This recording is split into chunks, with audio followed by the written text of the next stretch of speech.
7주 만에 다시 요한복음 강해 시작합니다.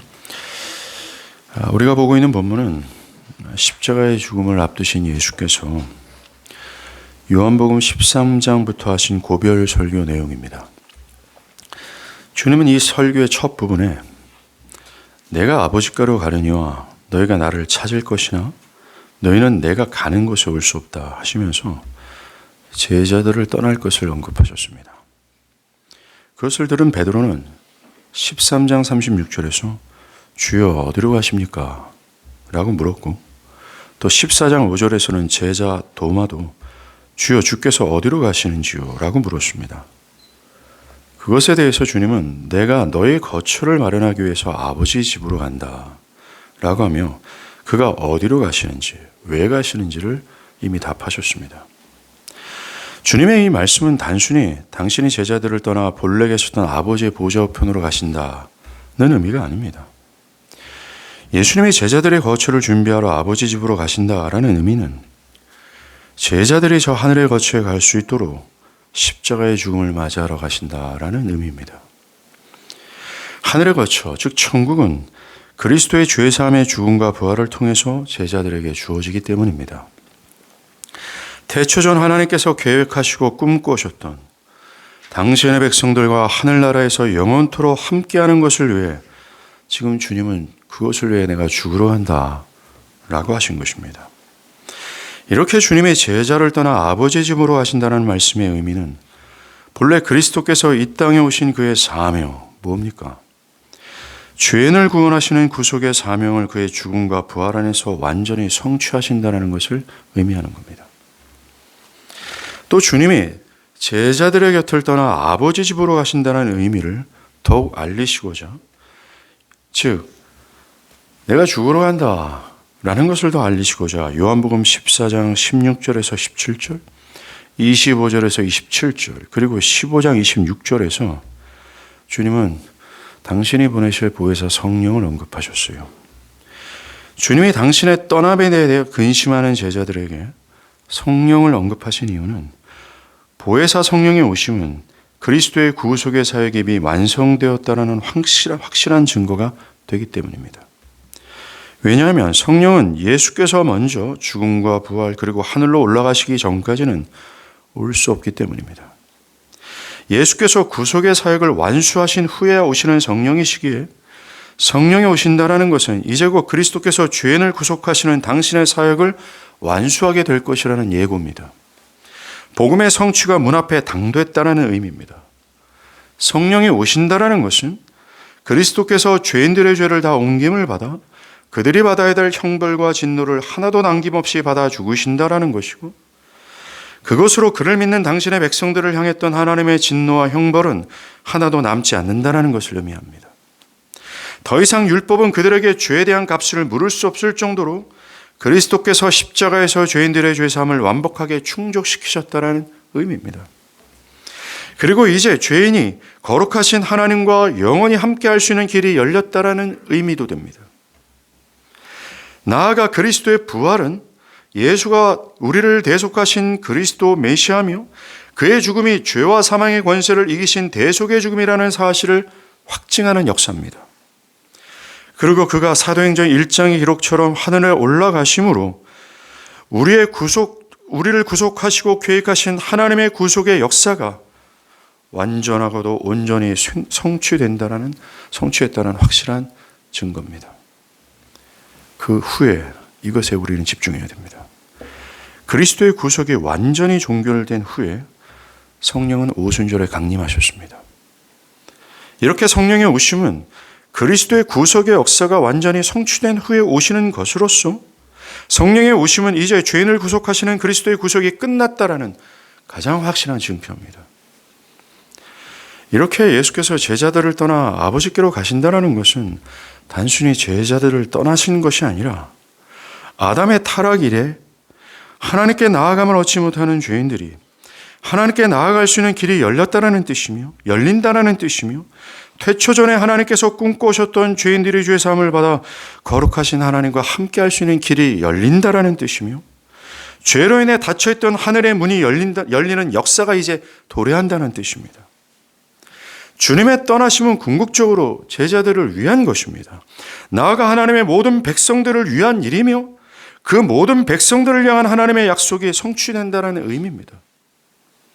그래서 주님은 제자들에게 당신이 떠나시는 것에 대해서 근심하지 말라고 하신 겁니다. 왜요?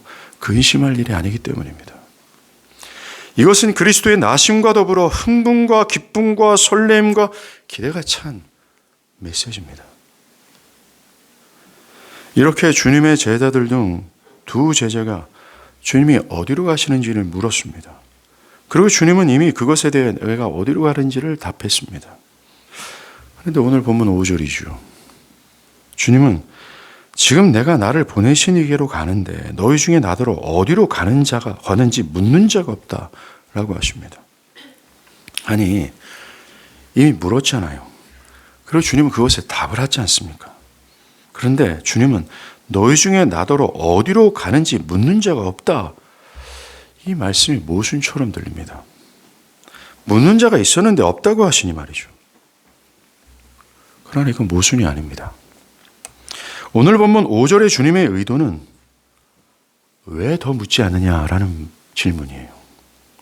내가 아버지의 집으로 간다. 보혜사가 내 뒤에 오실 것이라는 이 말씀의 의미를 너희가 알지 못하면서 왜 묻지 않느냐? 왜 궁금해하지 않느냐? 너희를 위해서 하는 이 말씀의 의미를 니네들이 지금 모르고 있는데 왜 더 알아야 하는데 왜 묻지 않느냐? 왜 더 이 말씀의 의미에 대해서 관심을 기울이지 않느냐라는 의미입니다. 주님은 제자들 중 아무도 물은 적이 없다고 말씀하신 것이 아닙니다. 제자들이 어디로 가는지 물었고 그것에 대해 주님은 그 의미가 무엇인지를 말씀하셨지만 충분히 말씀하지 않았습니다. 그 의미가 무엇인지를 더 알기를 바라야 했고 그것이 어떤 의미인지를 알아서 주님의 말씀대로 근심하지 말아야 했어요. 제자들은 그것에 대해서 알지 못하는 그들은 물었어야 했습니다.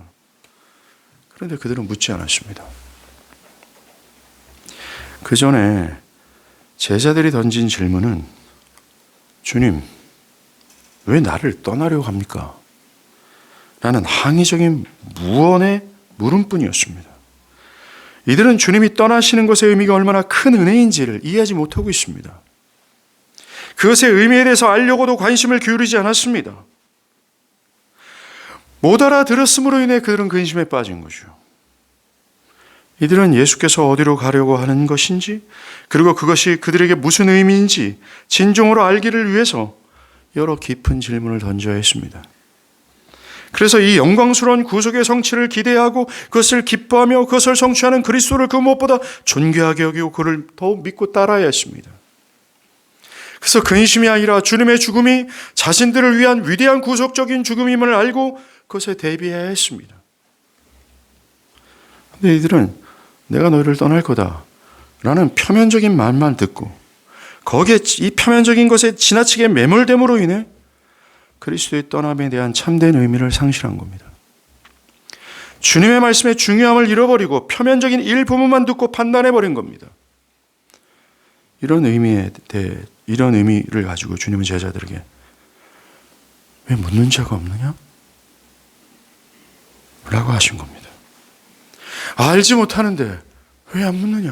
라고요. 여러분들, 4개의 복음서를 보더라도 제자들 중에서 십자가 사건 이전에 메시아가 승리의 왕이다, 고난받는 죽는 종이다, 부활한 주로서의 역할을 하게 될 것이다 생각한 사람이 아무도 없었습니다. 그러하게 이 시점에서 그들이 아버지께로 주님이 떠날 것이다 이 말씀을 이해할 수 있었겠습니까? 그 의미를 알 수 있었겠습니까? 그러하게 이들은 더 물었어야 했습니다. 이들은 주님의 말씀의 겉표면만 듣고 그냥 그 표면적인 하나님의 말씀 앞에서 중단해버린 겁니다. 여러분, 우리의 문제도 이런 식입니다. 우리는 기독교 신앙에 대해서, 기독교 복음에 대해서 잘 알지 못하면서 여러 깊은 질문을 던지지 않습니다. 인간이 왜 이런 지경에 떨어졌는지, 그 근원의 죄가 무엇인지, 그 근원의 죄는 어떤 의미를 가지고 있는지, 그리고 왜 그리스도가 오셨고 그분이 오셔서 하신 일이 어떤 결과를 낳았는지, 그리고 사람이 어떻게 해야 하나님 앞에 의롭다함을 얻는지, 믿으라 기도하고 율법을 지켜라고 하는데 이 두 가지 상극처럼 보이는 것을 어떻게 조화를 이루게 되는 것인지 등등 나 자신의 현재와 미래를, 그 영혼을 좌우하는 그러한 질문에 대해서 궁금해하거나 질문을 던지지 않습니다. 알지 못하면서 알려 하지 않는다라는 것입니다. 그저 사람들은 죄를 회개하고 예수를 믿으면 구원을 받는다, 나는 매우 단편적인 복음의 진술을 알고 그것에 만족할 뿐입니다. 거기에 멈춰져 있습니다.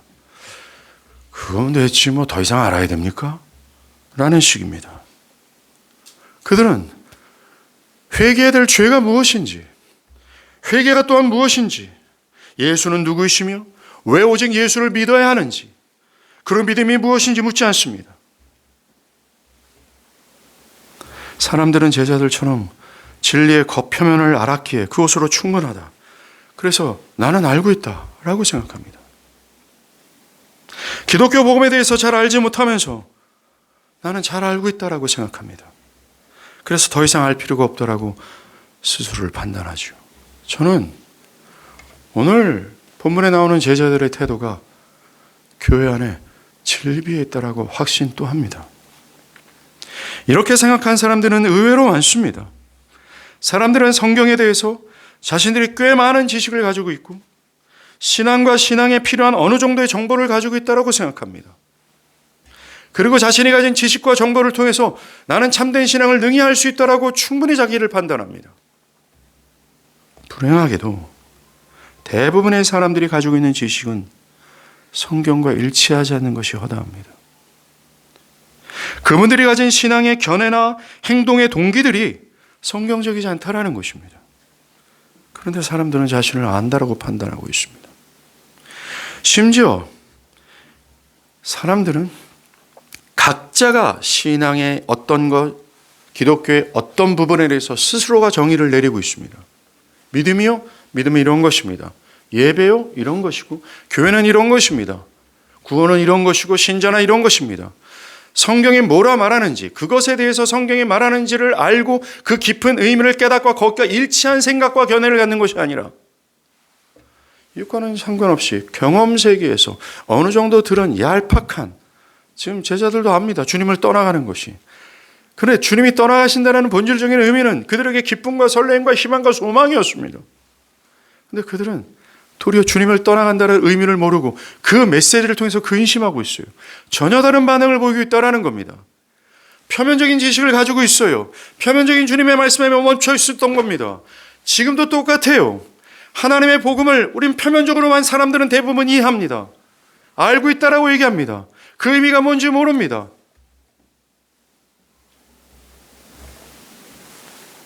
그 표면적인 이야기를 듣고 그 표면적인 그 진리의 의미를 스스로가 설정해서 자신이 설정한 신앙의 견해에 따라 신앙하고 있어요.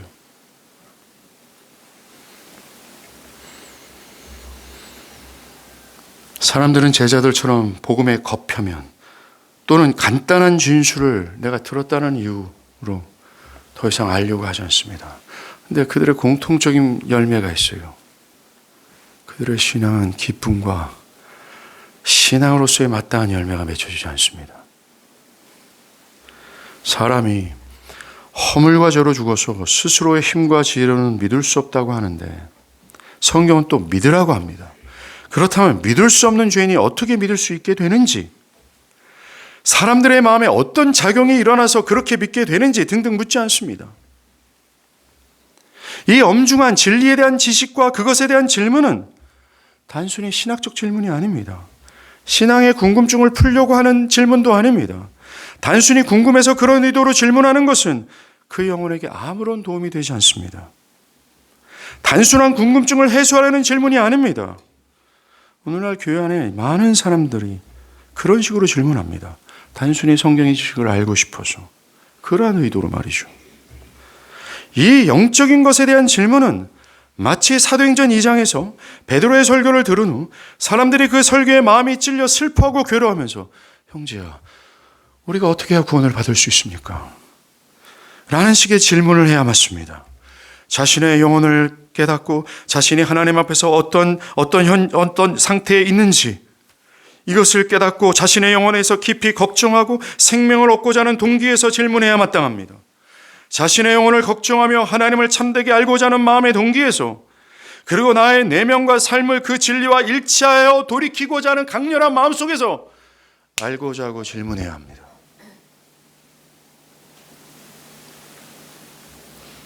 제가 이렇게 말씀드리는 이유는 많은 사람들이 질문할 때, 또 궁금해할 때 단순히 아는 것에만 멈추기 때문에 그렇습니다. 아, 그래요? 이 말씀의 의미가 그런 것입니까? 아, 그렇군요. 그런 뜻이었군요. 라는 것에만 멈춰버립니다. 그가 알게 되었던 이 진리를 따라야 하는데 그저 아는 것에 멈추고 따르지 않습니다. 돌이키지 않고 있을 뿐입니다. 마치 니고데모가 자신이 질문한 내용의 답만 듣고 진리에 대해 돌이키지 않는 것과 같습니다. 부자 청년이 주님의 답을 듣고 그냥 돌아간 것과 같습니다. 그들의 궁금증과 질문은 아무런 효력을 발휘하지 않았습니다. 많은 사람들이 이런 식입니다. 그럼 교회에서 나름대로 진지하게 신앙한다 하는 사람들 몇몇은 뭔가 궁금증을 해소하는 그 정도의 질문입니다. 이 영적인 지식, 그것을 알고자 하는 태도는 여러분들이 밥을 먹고 사는 것, 어디에 취직을 하며 누구와 결혼을 해야 되는지, 여러분의 자녀들의 목숨보다 더 중대한 문제입니다. 그런데 자신의 영원한 생명을 좌우하는 중대한 것임에도 불구하고 사람들은 이러한 가벼운 태도를 보인다는 것입니다. 들려지는 말씀 속에서 영적인 해답을 얻고 그 해답에 따라 삶을 돌이키고 해답을 따라야 합니다. 사람들은 그럴 의도로 묻지 않습니다. 알아도 돌이키지 않습니다.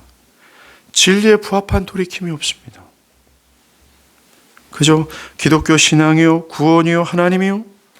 나는 이렇게 생각합니다. 그러한 내용은 이렇습니다. 매우 단편적으로 알고 있고 충분하다고 여깁니다. 그 결과는 비참함이에요. 오늘날 주님의 진리를 사모하고 열망했던 역사적 교회에 비해 오늘날은 참된 회심이 없습니다. 죄를 성령으로 자각하고 구원이 자신에게 없다는 것으로 인해 슬퍼하고 구원자 그리스도에 대한 참된 안목과 더불어 그를 영화롭게 여기는 것이 없습니다. 돌이켜 그를 진지하게 따르는 것이 없습니다. 자기를 부인하고 십자가를 지는 것으로서의 변화도 없고, 그리스도 안에 있다고 하지만 그리스도 안에 있는 자들이 누리는 영광스러운 특권과 완벽한 안식과 인자와 자비가 무궁하신 하나님을 누림이 없습니다. 그저 교회를 다닐 뿐입니다. 교회 형제 자매를 좋아할 뿐입니다. 교회 형제 자매들을 그리워할 뿐입니다. 그들과 노닥거리고 그들과 교회를 봉사하는 것 뿐입니다. 성경에서 신자가 어때야 된다에 대한 그것과는 전혀 상관없이 현대교회가 만들어낸 신앙의 또 다른 형태들 안에서 나는 어떻다 저떻다 하고 있어요. 여러분들, 이런 참된 회심과 변화와 성경과 일치한 이 참된 신앙이 없는 이유가 이것은 당연한 결과입니다. 주님의 말씀대로 진리가 우리를 자유케 하고 진리로 우리를 거룩하게 합니다. 성령은 진리의 영으로서 진리 안에서 우리를 변화시키고 자라나게 하세요. 그런데 진리에 대한 참된 지식이 없고 그것에 대해서 무관심하고 모르고 아는 척도 없고 알고자 하는 열망도 없고 충분하다고 여기면서 여기는데 어떻게 자유가 있겠습니까? 어떻게 거룩해지는 것이 있겠습니까? 어떻게 변화가 있겠습니까? 불가능합니다. 여러분들, 오랫동안 교회를 다닌 사람들이 많잖아요. 오랫동안 교회를 다녔어도 참된 거듭남과 변화가 없는 사람들의 공통점이 뭔지 아십니까? 신앙이 불꽃이 없어요. 그들은 기독교라는 저 변두리의 주변을 돌 뿐입니다. 성경과 교회 역사 가운데 보여줬던 그리스도인으로서의 마땅한 정서와 열망이 없어요. 교회를 10년, 20년 태어날 때부터 평생 교회 안에서 자라났음에도 불구하고 왜 그런 참된 변화가 없는 사람들, 그 사람들의 공통점이 뭔지 아십니까? 무서운 공통점은 교회를 오래 다녔음에도 불구하고 진리를 알려 하지 않는다라는 것입니다. 주변을 한번 보십시오. 이 말은 정확하게 적중합니다. 여러분은 어떻습니까? 여러분 묻고 계십니까? 알기를 바라십니까? 진리에 대한 배고픔이 있습니까? 주님이 죽으시면서까지 계시한 이 복음에 대한 열의가 있습니까? 찬송가 작사가 노래한 것처럼 내 평생의 소원, 내 평생의 소원, 대속해 주신 사랑을 간절히 알기 원하네 라는 갈망이 있습니까? 한번 물어보십시오. 만약 이 진리를 알고 이 진리와 부합한 돌이킴이 없다면, 이 진리에 대한 배고픔이 없다면 겸손히 여러분께 말씀드립니다. 여러분들의 영혼은 죽어 있는 거예요. 죽은 자는 목마름을 느끼지 못합니다. 배고픔을 느끼지 못합니다. 똑같이 이 진리에 대한 우리의 양식이 되고 우리의 생명이 되는 이 진리에 대한 배고픔과 목마름이 없다면 충분치 않다오, 더 알려주시오, 더 들려주시오 라는 이 배고픔과 목마름이 없다면, 진리를 향한 이런 태도가 없다면 죽은 사람입니다. 한 가지 더 생각할 것이 있어요. 주님이 제자들에게 내가 너희를 위하여 거처를 마련하기 위해 아버지 집으로 간다. 내 뒤에 보혜사 성령이 오신다. 하고 말씀하신 이유는요. 요한복음 14장 1절부터 제자들이 근심하지 말라는 목적에서 하신 말씀입니다. 그런데 오늘 보면 6절에 도리어 내가 이 말을 함으로 너희가 마음에 근심이 가득하도다. 근심하지 말라고 말씀했는데 도리어 그 말을 듣고 근심을 해요. 이들이 주님의 말씀에 대해 진지한 질문과 함께 이 말씀의 의미를 알았다면 절대로 근심할 일이 아니었습니다. 그런데 이 무관심과 무지로 인해 도리어 이 말씀으로 근심하게 됐어요. 무언의 반항심으로 반응한 겁니다. 여러분들, 오늘날에도 사람들이 진리에 대한 깊은 이해가 없는 것으로 인해 기독교의 진리, 이 교리에 대해 불필요한 헛된 근심과 저항을 합니다. 사람들이 기독교 신앙에 들어와서 가장 크게 근심하게 되는 것이 신앙을 위한 대가를 지불하는 것에 대해서예요. 기독교 신앙을 하는 데 있어서 요구하는 명령들이 자신의 마음과 육체의 욕심이 충돌될 때 그들은 근심합니다. 주님을 따르는 자로서의 마땅한 요구에 대해 근심한다는 것입니다. 저는 이 말을 하는 게 아닙니다. 교회 형제 자매들이 오늘 내가 마칠 가는데 같이 갈래요? 이 요구를 말씀드리는 게 아닙니다. 형제 자매들과 분위기 좋은 카페에서 노닥거리는 그 요구를 하는 것을 말씀드리는 이 요구가 아닙니다. 사람들은 거룩하신 하나님과 함께하기 위해 거룩하라고 하는 명령에 대해, 그리고 거룩을 위한 구체적인 실천 사안을 요구하는 명령을 자신의 자유를 박탈하는 고약한 신의 제안으로 뒤틀려 생각합니다. 사람들은 물론 거룩해야 되죠. 거룩은 좋은 겁니다. 신자로서 마땅히 거룩해야 됩니다. 라고 말은 하지만 거룩을 위한 실천 사안에 대해 순종하지 않고 그것에 대해 부담을 느낄 뿐입니다. 하나님은 거룩하시기에 그분과 동행하기 위해서는 주님의 말씀과 일치하는 말과 행동, 정신과 견해를 가지는 거룩이 있어야 합니다. 거룩을 위해 자기를 부인하고 주님의 뜻에 순종하는 것이 전제되어야 돼요. 주님이 나도 거룩하니 너희도 거룩하라 말씀하신 것처럼 말입니다. 거룩하신 하나님과 동행하기를 원하십니까? 주님, 거룩하신 하나님과 함께하여 그 하나님의 놀라운 풍성한 사랑과 은혜를 누리기를 원합니까? 전제가 필요해요. 거룩해야 합니다.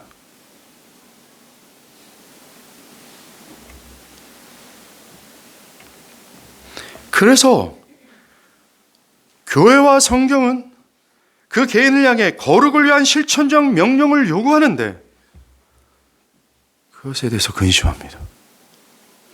그 영혼의 잘됨을 위해 하나님을 알고 하나님을 누리며 살도록 교회 여러 공적 모임에 참여하고 예배하고 하나님의 말씀을 배우고 여러 어려운 상황이 있더라도 힘을 내어 주님을 따르라는 명령에 대해 근심합니다. 뭐 이렇게 많이 해야 됩니까? 이걸 또 배워야 됩니까? 철로역정을 하는데 하루 종일 해야 됩니까? 또 뭘 배워야 됩니까? 주일 예배 한 번이면 끝나야 되는 건 아닙니까? 뭘 또 자꾸만 이렇게 얘기합니까? 그들은 근심하지 말기 위하여 근심하지 않도록 하시는 하나님의 말씀과 근심이 아닌 기쁨 가운데 살아가도록 하나님께서 요구하시는 이 거룩함에 대한 명령을 듣고 도리어 근심합니다. 무겁게 느끼죠.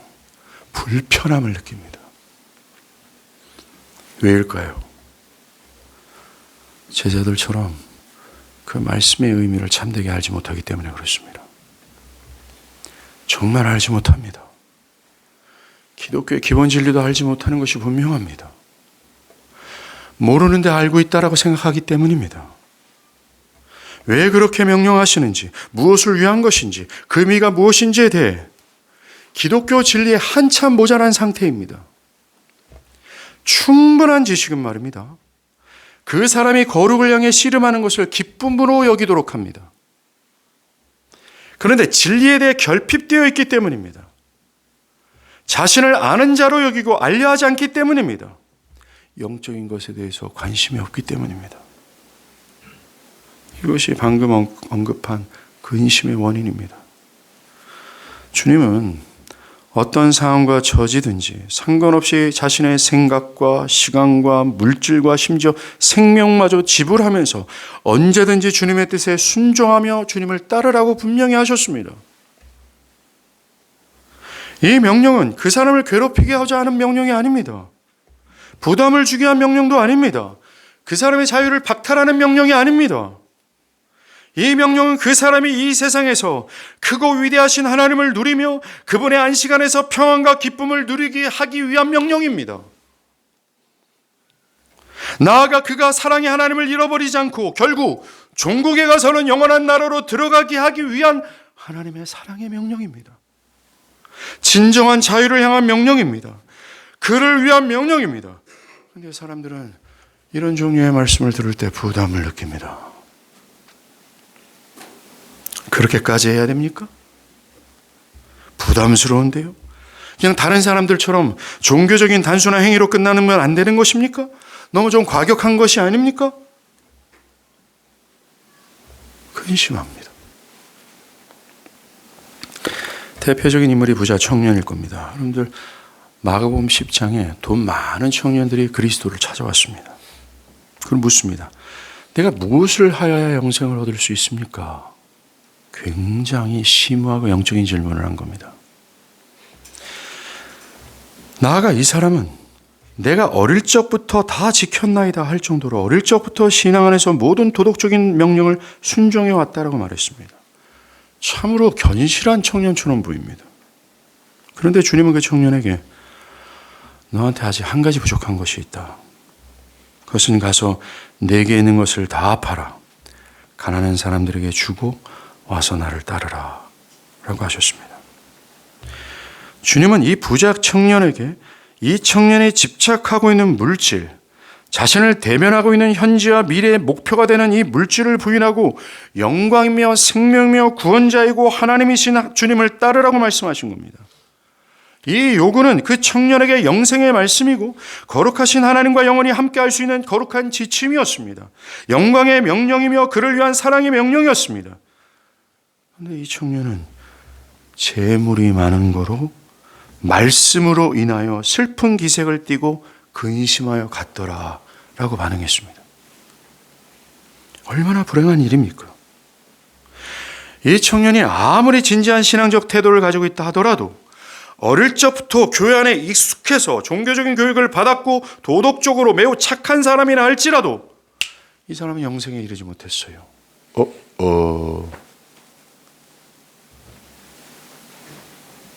이 청년은 그에게 주신 하나님의 말씀의 의도가 무엇인지 제대로 알지 못했습니다. 기독교에 대해서 알고 있다고 안다고 여겼지만 스스로를, 그리고 자신이 좀 진지한 신앙을 하고 있다고 여겼지만 실상은 아니었던 것입니다. 그 결과가 근심이었어요. 이제 여러분 차례예요. 여러분은 어떻습니까? 하나님이 우리를 위한, 우리에게 자유와 기쁨과 하나님을 누리기 위한 그 거룩의 구체적인 실천적 상황을 요구하는 이 명령에 대해서 여러분은 어떻게 반응하십니까? 무거운 짐처럼 느껴집니까? 도리어 그 말씀이 근심처럼 그 무거운 자신을 짓누르는 것처럼 느껴집니까? 부자 청년처럼 반응합니까? 여러분은 어떻습니까? 여러분들 이 질문에 답을 한번 해보십시오. 이 질문의 답은 여러분들이 저 영원한 생명을 갖고 있냐 그렇지 않느냐를 좌우하는 매우 중요한 시금석이 될 만한 질문입니다.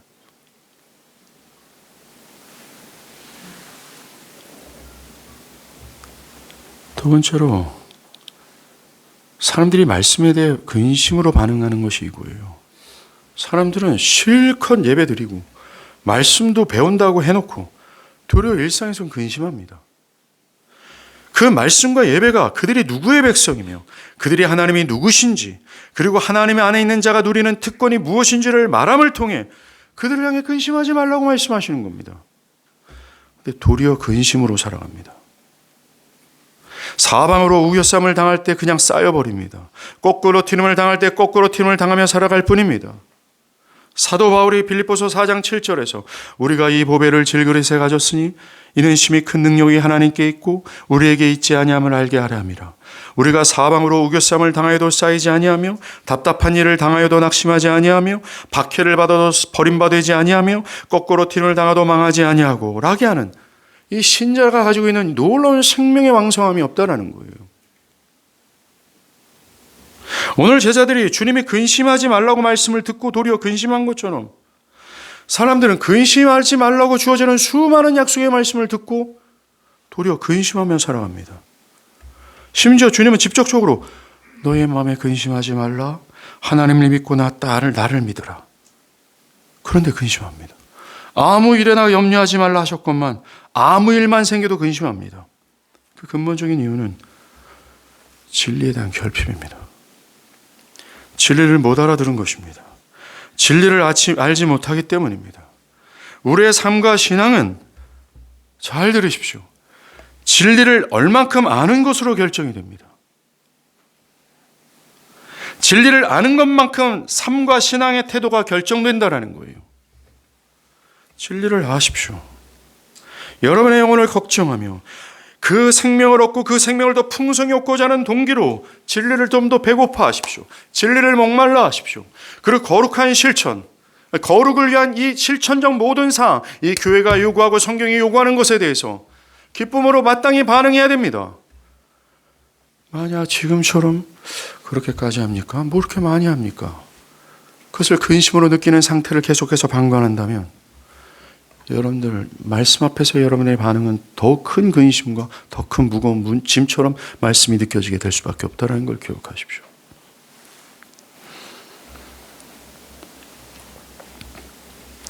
주님은 7절에서 제자들에게 또다시 근심할 필요가 없는 이유를 하나 말씀하세요. 주님이 자신이 떠나는 것이 제자들에게 유익이라고 하신 근거는 7절입니다. 예수께서 떠나지 아니하면 보혜사 성령이 그들에게 오지 않게 될 것이지만 떠나면 그가 보혜사를 그들에게 보낼 것이기 때문입니다. 보혜사 성령을요. 그래서 내가 떠나는 게 유익이다라고 말씀하신 겁니다. 여러분들 이 말씀 7절의 말씀은요. 하나님 나라의 시대를 특징 짓는 성령과 긴밀한 관련이 있습니다. 새 언약이라고 불리는 하나님 나라의 특징이 있어요. 이게 여러분들이 잘 아는 말씀입니다. 영원토록 어떤 상황과 외부의 압력과 상관없이 하나님이 우리의 하나님이 되시고 우리가 우리와 함께 하시고 당신의 사랑과 용서가 멈추지 않고 고갈되지 않을 정도로 영원히 부으신다라는 것.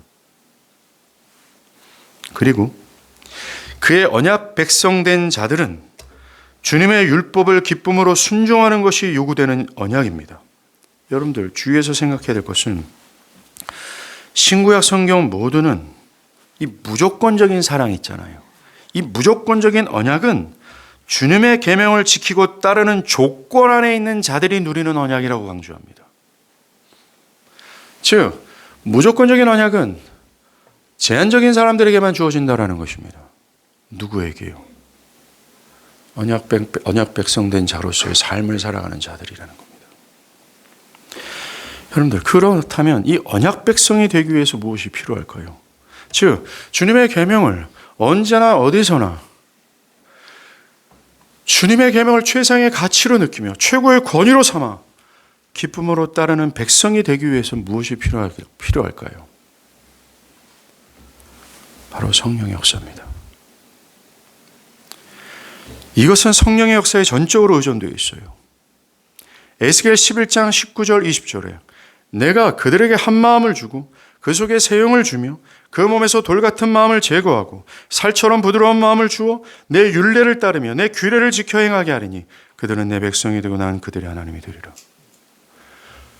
여러분들, 아까 현재 교회 안에서도 언약 백성이 아닌 사람들이 수두룩합니다.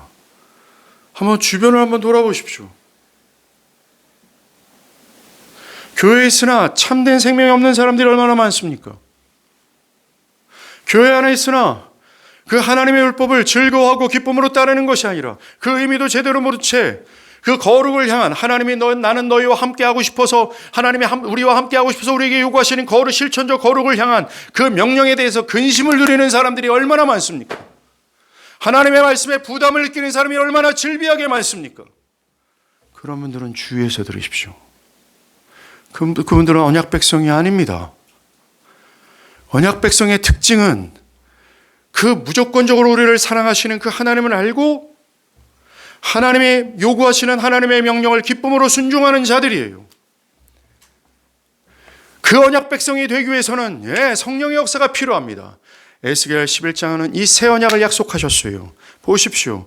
하나님이 그들이 하나님이 되시고 그들이 하나님의 백성이 되어 그들이 하나님의 율법을 지켜 행하는 이 언약의 성취는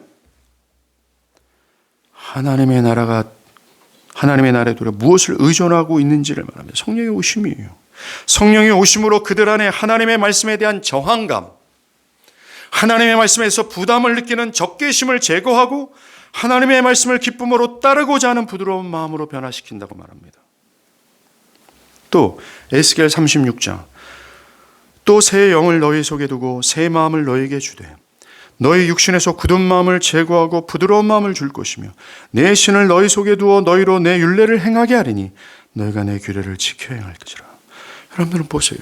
성령께서 나 하나님 말씀 안 들을 거예요. 그 말씀은 나에게 부담입니다.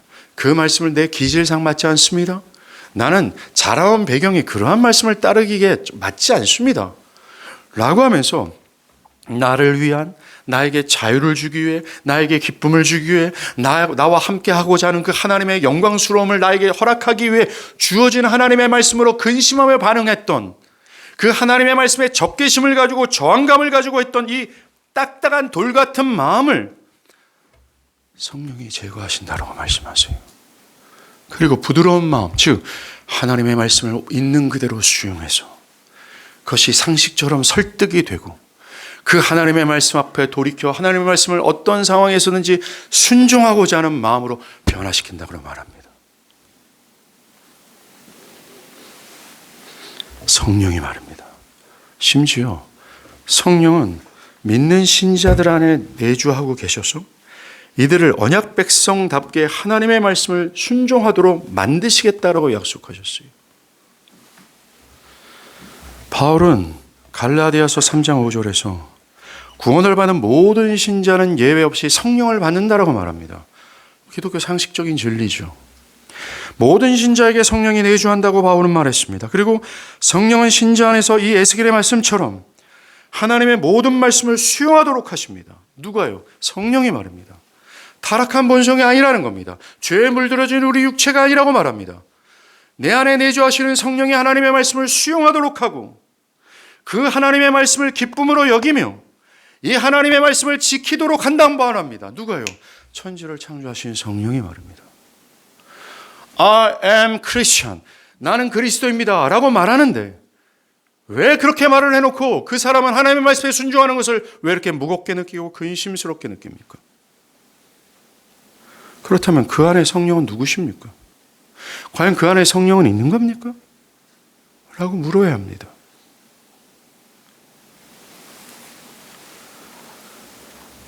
한 영혼 안에 하나님의 나라가 시작되는 것은 전적으로 성령의 거듭나게 하시는 역사로 시작해요. 성령의 역사로 말미암아 하나님과 그분의 말씀에 대한 적개심이 산산이 부서집니다. 자기 견해와 주장대로 살고자 하고 신앙하고자 하는 이 교만한 굳은 마음을 무너뜨리십니다. 그래서 진리를 모두 적극적으로 수용하고자 하는 부드러운 마음을 주입시킵니다. 그런 후에 그리스도의 진리가 중심을 차지하고 그 진리를 따르려는 의지와 그것에 순종할 수 있는 새 마음으로 그를 변화시키는 거예요. 이 시작이 필요합니다. 성령이 거듭나게 함으로 하나님의 언약 백성다운 내면과 의지와 능력을 갖추도록 하시는 겁니다. 사랑하는 여러분, 기독교가 말하는 변화 있잖아요. 변화받아야 된다. 그 변화가 뭘까요? 단지 교회를 안 다녔던 사람들이 교회를 다니는 것일까요? 교회에 대해서 긍정적인 태도를 보이는 것을 의미하는 걸까요? 기독교 말하는 변화는 그런 것이 아닙니다. 기독교가 말하는 변화는 성령으로 인해 하나님과 하나님의 말씀에 대해서 적개심과 이 굳은 마음을 갖고 있는 사람들이 성령으로 인해 그 내면에 커다란 개혁이 일어나는 겁니다. 대격변입니다. 성령이 거듭나게 하시고 성령이 내주하시는 신자는 그리스도를 자신의 권위자로 인정하는 변화가 일어납니다. 그래서 그의 말씀에 복종하고자 하며 복종하는 것이 기쁨이고 당연하게 여깁니다. 여러분의 타고난 기질이 어떠하든 여러분의 지향점이 어떠하든 관계없이 믿는 자들에게 이 변화는 모두 필연적으로 공통점입니다. 왜요? 이 변화의 실행자가 성령이시기 때문에 그렇습니다. 누구는 변화가 되고 누구는 안 될 것이다 라고 말하는 것이 아닙니다. 공통의 변화입니다. 왜냐하면 이 변화의 주체가 성령이시기 때문에 그렇습니다. 이렇게 한 영혼이 성령으로 인해서 하나님의 나라가 시작된 후에도 성령은 그들 안에 내주하시면서 지속해서 하나님의 뜻에 순종하도록 역사하세요. 하나님의 백성다운 삶과 내면을 갖도록 쉬지 않고 성령은 일하십니다. 그 결과 성령의 역사로 변화를 받은 신자는 하나님의 말씀에 부담과 근심이 아니라 기쁨으로 순종하게 돼요. 그게 이러한 내용의 구절이 얼마나 많습니까? 요한복음 14장 23절에 주님이 사람이 나를 사랑하면 내 말을 지킬 것이다. 내 아버지께서 그를 사랑할 것이고 우리가 그에게 가서 거처를 그와 함께 할 것이다. 라고 말하지 않습니까? 주님을 믿는다라는 것은 성령의 역사로 변화를 받았다라는 것을 전제합니다. 그래서 그 변화를 전제해서 주의 말씀을 알아듣고 그 말씀을 신천적으로 따르는 것이 신앙이며 나아가 거룩하심으로 거룩하신 하나님을 누리는 거예요. 이게 신앙이에요. 그러기에 필요한 게 뭔지 아십니까? 거듭남입니다.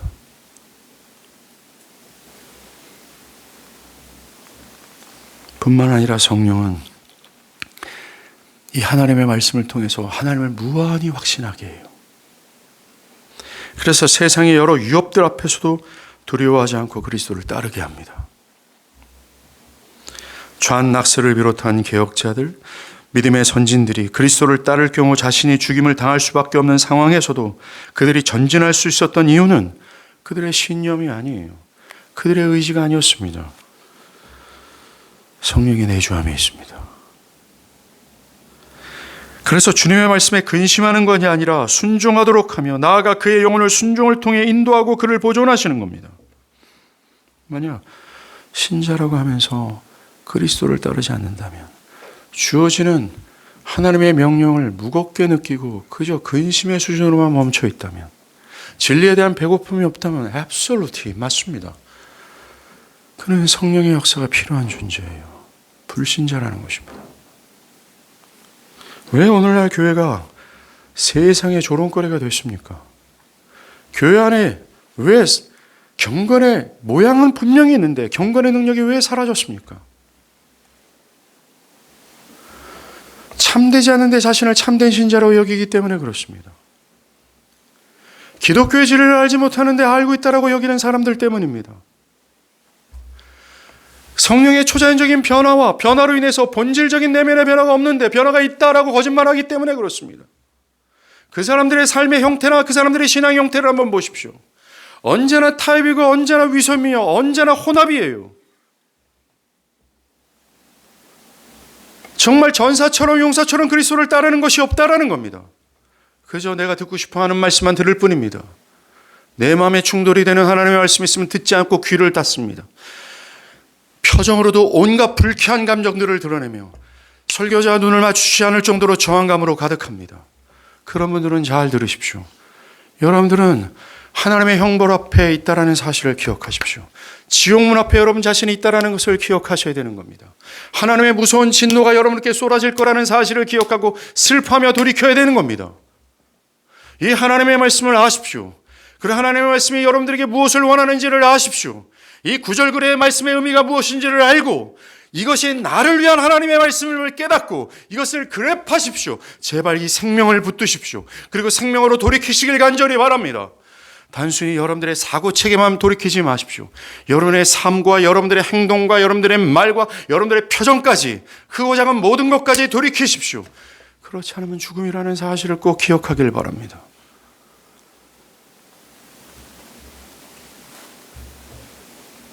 이렇게 하나님의 나라는 성령으로 시작하여 그 과정도 성령이 하시고 우리를 결국 하나님의 나라로 인도할 만큼 결론도 성령이 하십니다. 사랑하는 여러분, 우리 믿음의 선진들, 대표적으로 위대했던 설교자 찰스 스펄전은 설교하던 중에 갑자기 하늘을 우러러보며 소리쳤어요. 성령이여 해 주시옵소서, 성령이여 나를 도와주시옵소서라고 부르짖고 또 설교를 이어갔습니다. 왜 그럴까요? 처음부터 끝까지 모든 것은 하나님의 나라와 하나님의 나라의 백성들이 되어지는 시작서부터 과정과 결론에 이르기까지 모든 것이 성령의 주도적인 역사 가운데 있어야 합니다. 있습니다. 그러하기에 마땅히 사람들의 참된 변화와 그리스도를 알게 하는 복음을 전하는 교회가 의지하고 의존해야 될 게 누구일까요? 사람의 말과 지혜일까요? 사람들에게 기쁨을 얻어야 될까요? 사람들이 원하는 말을 전해야 되는 걸까요? 아닙니다. 철저히 성령이에요. 성령이 처음부터 끝까지 하나님 나라와 관련된 모든 것들을 결정짓는 분이시기 때문에 그렇습니다. 비록 오늘날 세대가 극도로 높아져서 죄, 돌이킴, 거룩에 대해서 민감하게 반응하여 듣기 싫다, 귀를 막고 철저하게 적개심을 갖고 저항한다 할지라도 이런 시대 속에서 역사하시는 성령이라는 사실을 기억하십시오. 2000년 전에도 살아계셨던 성령은 지금도 살아계셔서 그렇게 강팍하고 고집스럽고 악한 심령들의 심령을 거듭나게 하셔서 그 영혼들 안에 하나님 나라를 주입시킬 수 있는 능력의 하나님이라는 사실을 기억하세요. 우리 교회가 의존할 것은 성령이에요. 우리 교회가 소망하고 의지하고 의존하고 바라고 간구해야 될 게 성령이라는 겁니다. 이 설교강단에서 노닥거리는 이 설교자도 의지할 게 성령이에요. 말씀을 듣고 앉아있는 여러분들도 이 말씀을 통해서 내가 깨어지고 자라나고 변화되기를 원합니까? 그러면 성령을 의지하십시오. 성령이 아니고서는 결코 그 어떤 것도 받지도 못하고 변화되지도 못하고 시작도 되지 않기 때문에 그렇습니다. 성령입니다. 사랑하는 여러분, 저도 매주일 주일 아침부터 지금까지 설교하는 와중에서도 간절히 간구하는 건 성령의 역사일 뿐입니다.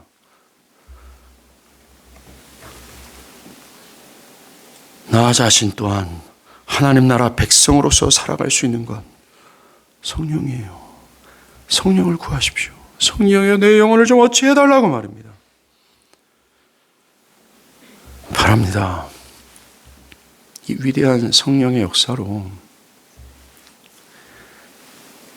알지 못한 나를 참되게 알길 바라요. 아, 내가 알지 못했구나. 알아야 되겠구나. 주어지는 하나님의 모든 말씀은 나를 위한 것이구나. 근심이 아니구나. 이게 영광이구나. 그 성령의 역사로 이렇게 반응해지는 변화된 신자. 그래서 그 변화된 심령을 가지고 언약 백성으로서의 삶을 살아가는 은혜를 누렸으면 좋겠습니다. 기도하시겠습니다.